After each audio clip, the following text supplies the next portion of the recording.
आज विश्व में हर मानव अपने जीवन को हर एक दृष्टिकोण से बेहद सुखी और निश्चिंत बनाना चाहता है।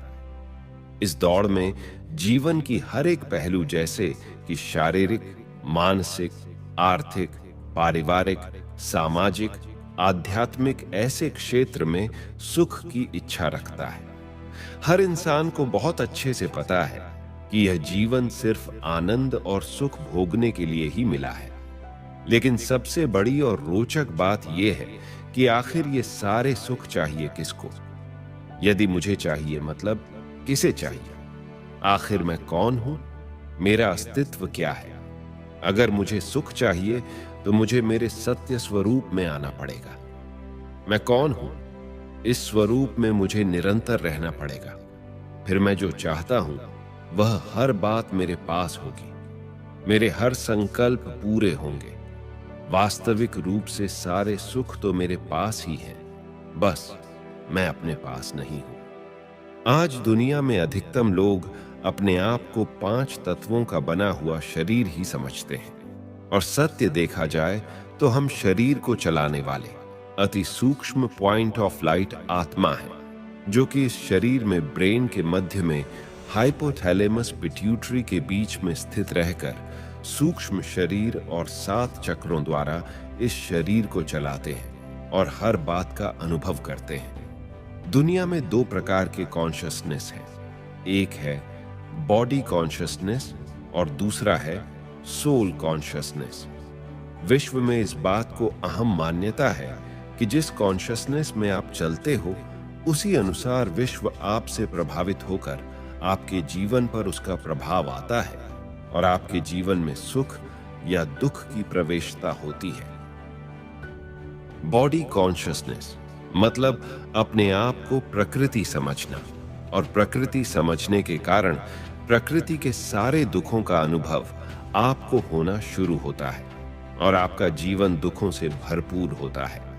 इसके विपरीत अगर आप अपने सत्य स्वरूप में आ जाते हैं, जो कि आप एक चैतन्य आत्मा हो, इस स्थिति में सदाकाल स्थित होते हो, तो सदाकाल के लिए आपके जीवन में परम सुख की वर्षा होगी।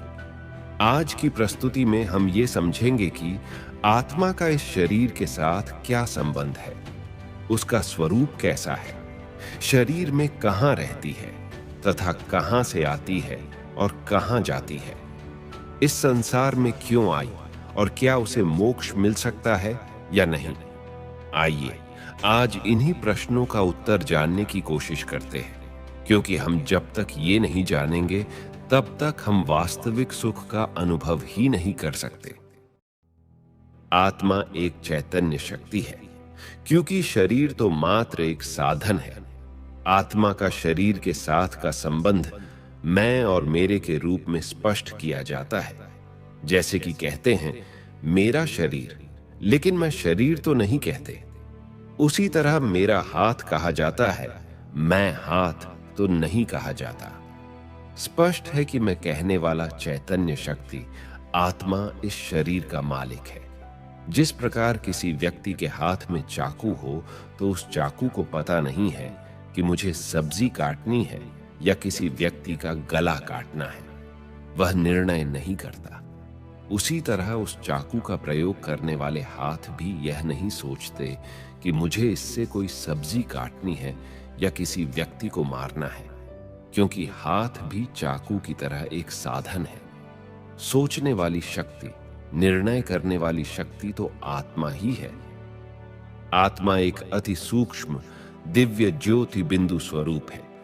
इसलिए व्यक्ति जब शरीर छोड़ता है तो दीपक जलाते हैं, अर्थात शरीर में स्थित चैतन्य ज्योति के यादगार स्वरूप ज्योति जगाते हैं। शरीर में आत्मा का निवास स्थान कहाँ है? दुनिया में आत्मा के शरीर में निवास के विषय में कई प्रकार की मान्यताएं हैं।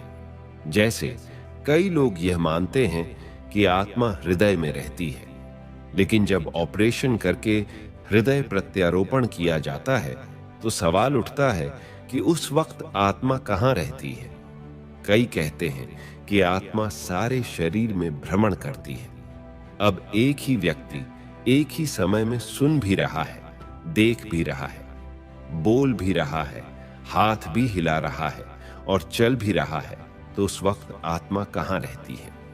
इससे स्पष्ट है कि आत्मा का एक निश्चित स्थान होना चाहिए।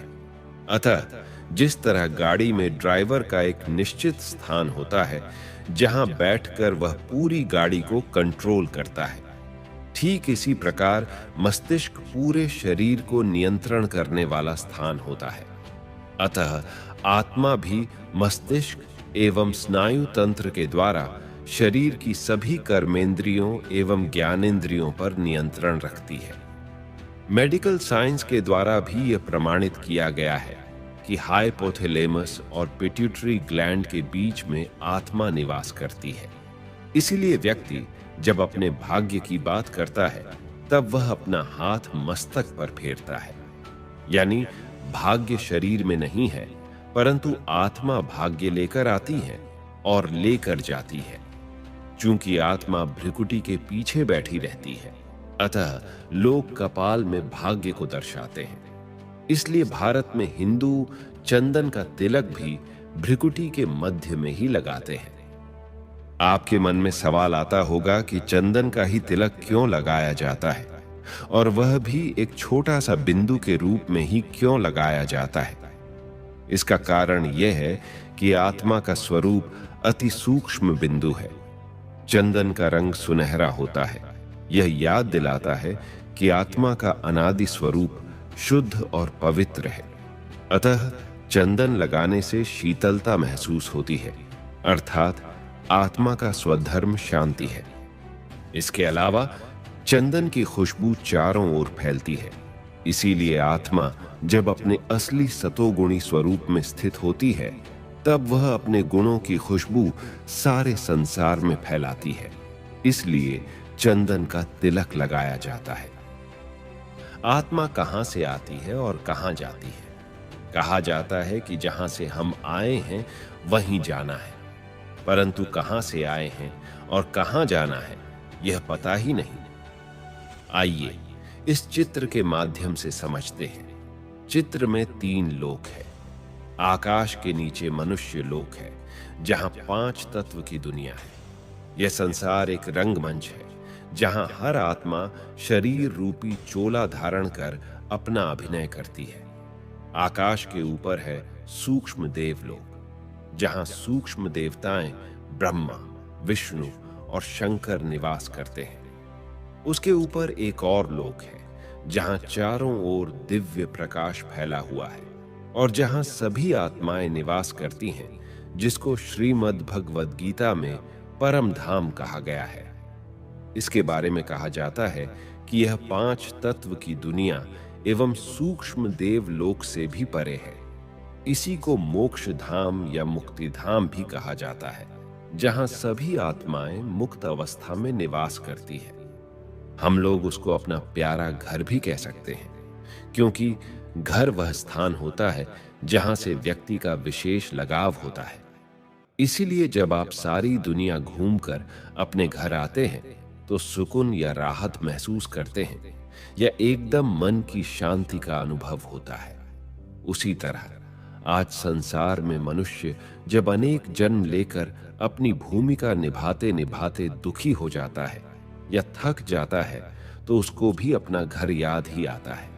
इसलिए जब कोई मनुष्य जीवन में बहुत तंग हो जाता है तो कहता है कि अब बस मोक्ष मिल जाए तो अच्छा है, क्योंकि मोक्ष ही एकमात्र रास्ता है जिससे आप अपने असली घर में पहुंच सकते हैं, जहां परम शांति की अनुभूति होती है। मोक्ष की कामना करने वाले 3 प्रकार के लोग होते हैं। पहले प्रकार के वे लोग हैं जो जाना ही नहीं चाहते, कहते हैं ये दुनिया बहुत अच्छी है, क्यों जाना चाहिए।